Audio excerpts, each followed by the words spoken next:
Bonjour à tous, je m'appelle Dr Somni Clarisse, je suis médecin généraliste somaticienne sur le centre hospitalier Montperrin et présidente du CLUD.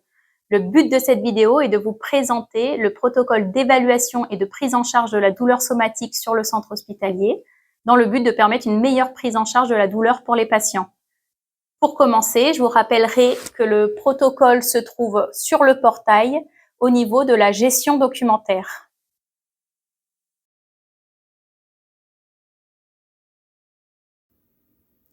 Si vous souhaitez trouver directement le protocole, sa référence est pro.clud.004.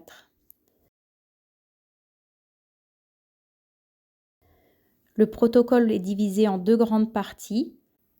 L'évaluation de la douleur des items 1 à 3, puis la prise en charge de la douleur à partir de l'item 4.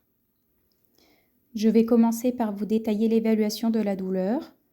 En premier lieu, il est important de rappeler que la douleur doit être évaluée chez tous les patients qui entrent en hospitalisation entre le 1er et le 7e jour après leur arrivée, et chez tous les patients hospitalisés qui présentent une douleur, avec une réévaluation faite systématiquement 1 heure après la prise en charge.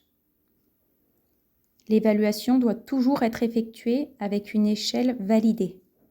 Il existe deux façons d'évaluer la douleur chez les patients, soit par des échelles d'auto-évaluation, grâce auxquelles le patient évalue lui-même sa douleur.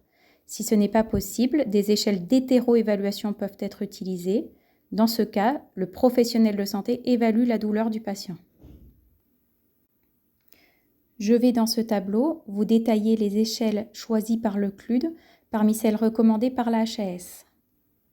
Le premier tableau détaille les échelles d'auto-évaluation. Je précise en premier lieu qu'il n'y a pas d'auto-évaluation, évidemment, pour les enfants qui ont moins de 3 ans. L'échelle d'auto-évaluation recommandée pour les enfants de 3 à 10 ans est l'échelle des visages. Le seuil de traitement établi est à 3 à 4 sur 10. Pour les enfants de plus de 10 ans, les adultes et les sujets âgés, l'échelle est la même, c'est l'échelle numérique. Je vous rappelle, l'échelle numérique consiste à demander à un patient à combien est-ce qu'il évalue sa douleur en disant que 0 représente aucune douleur et 10 la pire douleur imaginable.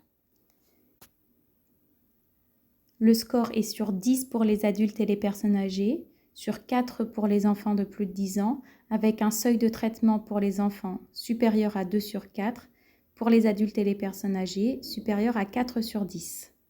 Donc voilà pour les échelles d'auto-évaluation. Maintenant, concernant le tableau avec les échelles d'hétéro-évaluation, pour les enfants de 0 à 3 ans, l'échelle choisie est l'échelle Evandol. Cette échelle évalue 5 paramètres cotés entre 0 et 3 pour donner un score total sur 15 avec un seuil de traitement supérieur ou égal à 4 sur 15. Pour les enfants de plus de 3 ans, l'échelle choisie est la FLAC modifiée. Elle se remplit à partir de l'état de base de l'échelle DES. La FLAC modifiée évalue 5 items qui sont cotés entre 0 et 2 pour un score sur 10 avec un seuil de traitement supérieur ou égal à 3 sur 10. Pour les adultes non communicants, l'échelle choisie est l'échelle San Salvador. C'est une échelle qui compte 10 items, chacun coté entre 0 et 4, ce qui donne un score sur 40. Le seuil de traitement établi est supérieur ou égal à 6 sur 40. L'échelle San Salvador pour les adultes ou l'échelle FLAC modifiée pour les enfants se remplissent toutes les deux à partir de l'état de base de l'échelle DES, qui est également fournie dans le protocole.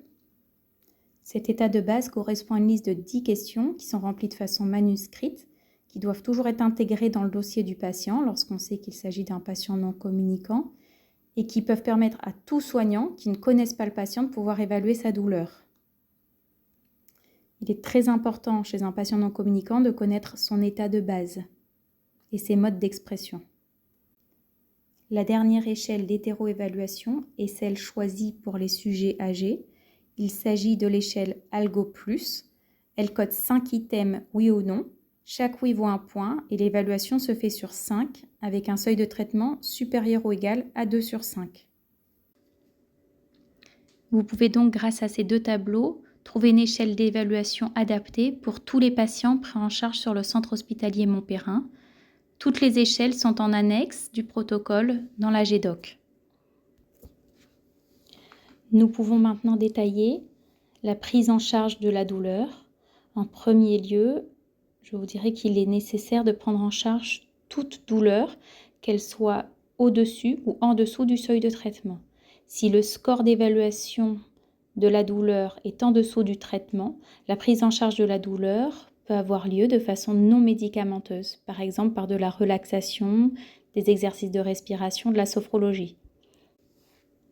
Lorsque le score évalué est au-dessus du seuil de traitement, la prise en charge de la douleur peut être médicamenteuse. Dans ce cas, deux situations se présentent. En intra-hospitalier, tous les patients devraient bénéficier de paracétamol prescrit en cas de douleur. Dans ce cas-là, vous pouvez suivre la prescription médicale. En l'absence de prescription médicale antalgique, que ce soit en intra-hospitalier ou dans tous les services ayant une DBU, donc une dotation de médicaments pour besoins urgents, ça peut être les CMP, les hôpitaux de jour ou autres, le protocole encadre une délivrance anticipée de paracétamol Péros par l'infirmier. La condition importante est que le patient ait déjà été évalué médicalement au moins une fois pour rechercher les antécédents et les allergies. Cette délivrance doit se faire dans l'attente d'une régularisation médicale de l'ordonnance. Concernant les posologies, les contre-indications et les formes galéniques disponibles sur le centre hospitalier Montperrin, tout est rappelé dans ce tableau. Dans les services n'ayant pas de DBU et ne pouvant pas délivrer de paracétamol, les patients qui présentent une douleur doivent être orientés vers leur médecin ou leur médecin de ville. Il s'agit également d'une stratégie de prise en charge de la douleur. Quelle que soit la stratégie de prise en charge de la douleur, que cela soit une prise en charge non médicamenteuse, médicamenteuse ou une réorientation vers un médecin traitant ou un médecin de ville, il est très important que la prise en charge et l'évaluation soient tracées dans le dossier du patient. En résumé, vous pouvez donc, grâce à ce protocole, trouver l'échelle d'évaluation la plus adaptée pour votre patient et établir la meilleure stratégie de prise en charge de sa douleur. Si vous aviez des questions, vous pouvez vous rapprocher du référent douleur de votre unité ou du CLUD grâce à l'adresse clud@ch-montperrin.fr. Je vous remercie de votre attention et je vous souhaite une bonne journée.